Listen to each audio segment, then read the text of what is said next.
Siemka, Tymka, witam was na kolejnym odcinku z oglądania YouTube'a tak naprawdę, bo będziemy kolejny DevTalk oglądać. To jest aż dziwne, że tak często ostatnio deweloperzy wrzucają kolejne filmiki.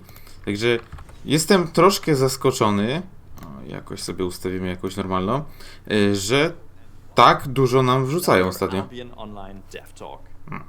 In a previous video, we introduced the visual and level design improvements coming with the Lands Awakened update to Albion Online in late November. Czyli w dzisiejszym DevTalku, no w sumie to wczorajszym, zatrzymałem go w bardzo złej pozycji. Tak, mam takie oczka. W każdym razie, w poprzednim DevTalku rozmawialiśmy o tak, Lands Awakened, czyli update'cie, który ma na celu przemiany czarnych map. I było tam wspomniane o tych graficznych zmianach biomów i tak dalej, i tak dalej. Możecie sobie oczywiście zajrzeć. Ale było też wspomniane, że będą sam content na tych czarnych PvP i PvE chcieli odświeżyć.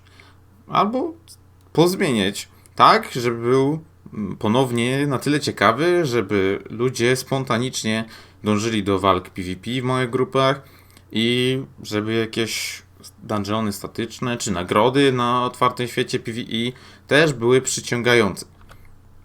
Także o tym dzisiaj rozmawiamy. Talk about how that better looking open world is being filled with better gameplay and more exciting opportunities. The main challenge when creating open world content is offering valuable rewards without making those rewards static and predictable. Właśnie. W tym momencie takie nagrody PvE na czarnych mapach to są jakieś skrzynki, które dokładnie co parę godzin wiemy dokładnie w którym momencie się ona zrespi i dokładnie w którym miejscu. I na przykład dungeony statyczne, które dokładnie wiemy w których miejscach będą bossy, albo world boss, też kampy są zawsze takie same. Także wszystko jest bardzo przewidywalne. To jest duży problem, bo ludzie mogą się po prostu czaić, wiedząc, że na przykład skrzynka będzie za dokładnie 2 minuty, to już tam ekipa czeka i ty podjeżdżasz sobie zebrać taką skrzynię, nie żyjesz. Także to by chcieli zmienić.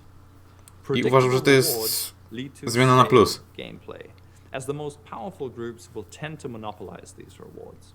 Dokładnie. Czyli takie grupy po prostu są w stanie zdominować te kontenty, właśnie na przykład skrzynek, nie dając małym grupom bądź nawet pojedynczym graczom szansy na jakikolwiek zarobek z tego tytułu. Ale grafika, nie? For whoever is in the right place at the right time to try to compete over them. The first thing I want to talk about are the improvements to open world mobs. Many of these have received a complete overhaul in terms of their visuals, their balancing, their abilities, and of course, their rewards. On top of that, we've developed a system to level up these mobs over time. Initially, low strength and low value recruits will spawn in each area. After a while, these will upgrade to regular or even champion level mobs, which are more powerful but also carry significantly more rewarding loot. No dobra, i teraz widzicie, na mapie będą się spełnić zwykłe moby, które z czasem, kiedy nie będą zabijane, będą się upgrade'owały i wraz z tym będzie rósł prawdopodobnie exp za nie zdobywany, ale przede wszystkim znacznie wzrośnie loot, który z nich spada. To nas interesuje. Left unkilled for a long time, the entire area will fill with these champion mobs, making it massively rewarding to scout for highly upgraded areas for your open world PvE. No i właśnie, i teraz po prostu biegając sobie po otwartej mapie, kiedy będziemy mieli same takie bossy, z których leci fajny lucik, no to ludzie faktycznie będą na tych mapach się pojawiali. Na tych mniej uczęszczanych w końcu. How many mobs in an area need to be upgraded for them to feel the activity is worthwhile. It also encourages Czekajcie, bo tutaj można było sobie zerknąć, ile taki mob miał życia. A, zobaczcie, no to jest zakryte. 4600 życia tylko taki mob miał. No, także nie jakoś dużo. It also encourages players to leave the immediate vicinity of cities and to spread out into the world. To help players find regions with highly upgraded mobs, we're expanding the world map with a new view mode which shows you the approximate current value of mobs in all of the world's regions. We think all these improvements will make going out into the open world a really interesting and valuable activity for solo players.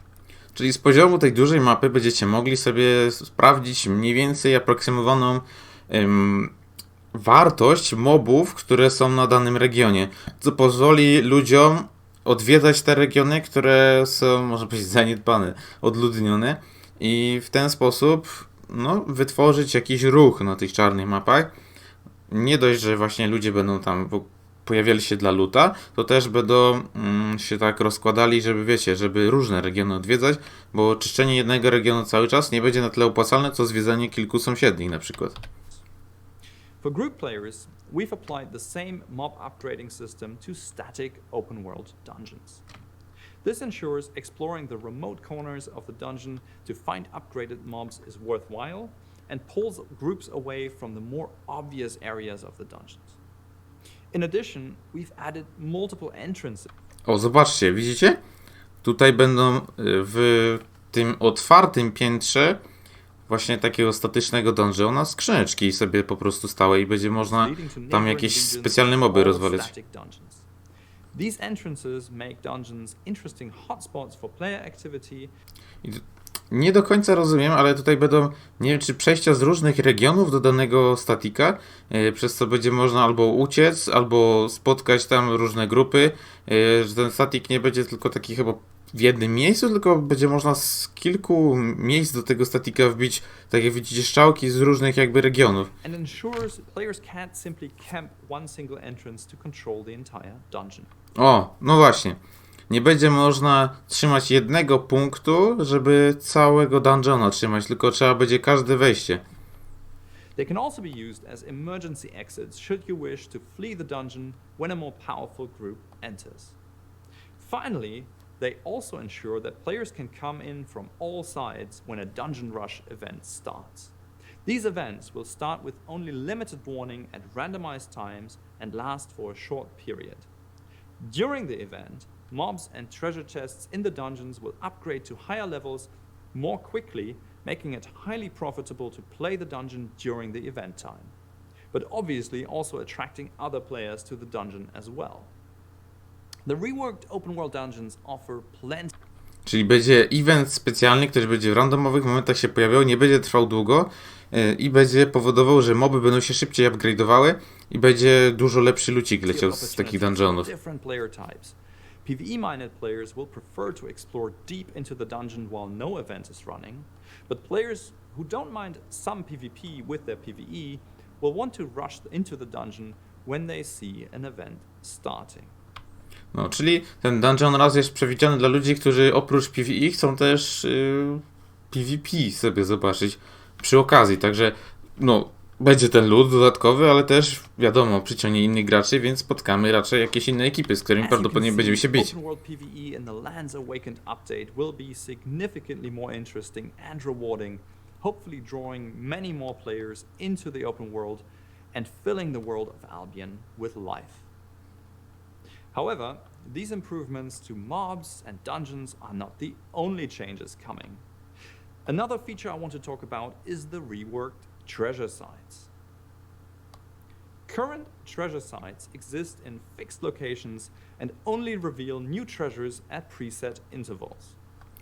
Czyli po prostu te statyczne skrzynki, co są na przykład co godzinę, co parę godzin na mapie, dokładnie wiemy, w którym miejscu, jest specjalny obszar na to i jeszcze do tego jest bardzo powtarzalny loot z tego. Chcą to zmienić. More often than not, players don't dare to go there for fear of encountering a well-prepared group. Many players also feel that the rewards from treasure sites are outdated and need to be improved. To address these issues, we've completely changed how treasure sites work. Instead of a fixed location, treasure chests can now appear anywhere in the open world. Czyli teraz tak naprawdę jak solówka będzie mogła się pojawić gdziekolwiek na całym świecie. Taka skrzyneczka. Knowing well in advance when a treasure can be looted, the new treasures will only give a limited warning time before they become lootable. Czyli skrzyneczka się pojawia na mapie, wszyscy ją widzą, na tym regionie i będzie po krótkim czasie można ją otworzyć. Czyli tylko na tym regionie albo na pobliższych regionach ludzie będą mieli informację o tym, że tam skrzynka się pojawiła. How long they need to unlock and how far away they are visible depends on the size of the treasure. The goal with the different sizes is to offer different opportunities for various types of players and group sizes. These treasures will also spawn significantly more frequently than the existing treasure sites, so there should be plenty of action. Finally, treasure chests now feature the well-known rarity randomization system, so you can look forward to looting rare and legendary treasure as well. In addition to lootable treasure chests, we've expanded the system to include resources as well. Every so often, a fully charged resource will appear within a region, which will be marked on the region map for all local players. I to mnie zastanawia, dlaczego oni chcą, żeby surowce w pełni naładowane pokazywały się na mapie. Chyba tutaj chodzi tylko o enchanty, no ale w każdym razie, no... Czy to ma sens? Nie wiem. Może to wywoła jakieś walki o ten loot, może jakieś pułapki i tak dalej, ale z drugiej strony nie wiem, czy to jest dobra zmiana, serio. The type and tier of the Uważam, że nie. will depend on the region, but it will always be a valuable, often enchanted resource, which can be harvested by whoever reaches the spot first, if they're fast enough to gather it before the competition arrives.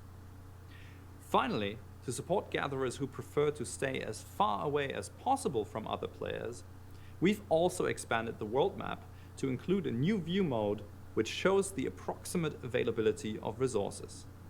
You can filter this view by tier and resource type to look for regions which may have a large amount of valuable resources. Po tak długim czasie, no to jest po prostu niewiarygodne, po tak długim czasie wpadli na pomysł, żeby ludziom ułatwić, gdzie jaki surowiec w ogóle mogą znaleźć, mapkę zrobić. Boże, naprawdę? Ja już myślałem, że w ogóle z takiego czegoś zrezygnowali, że to nigdy nie trafi do Albiona i nagle tak znienacka coś takiego wrzucają, kiedy już ludzie, którzy grają dłużej, już dokładnie wiedzą, na jakich mapach, jakich surowców się spodziewać, nagle można sobie po prostu wybrać. No, ja bym chciał sobie pozbierać orki ósemkowe. Pyk! I mamy mapę całą surowców. To nieźle. As you can see, there really are a lot of new features and improvements coming to the open world of Albion Online.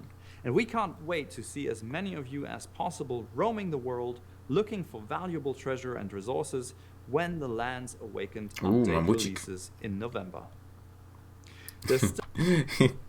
Jak oni to pokazują z tymi efektami trzęsienia kamery, to tak epicko wygląda. Wyłączcie sobie to. To tylko przeszkadza w gameplayu tak naprawdę. Still plenty more to talk about for that update. In the next videos, we'll talk about new music coming to Albion Online. We'll introduce major changes coming to the guild seasons and talk about hideout HQs and new gameplay features like energy crystals and power cores. So, subscribe to make sure you don't miss any of the upcoming dev talks and stay tuned. Czyli jeszcze do nas trafi więcej devtalków.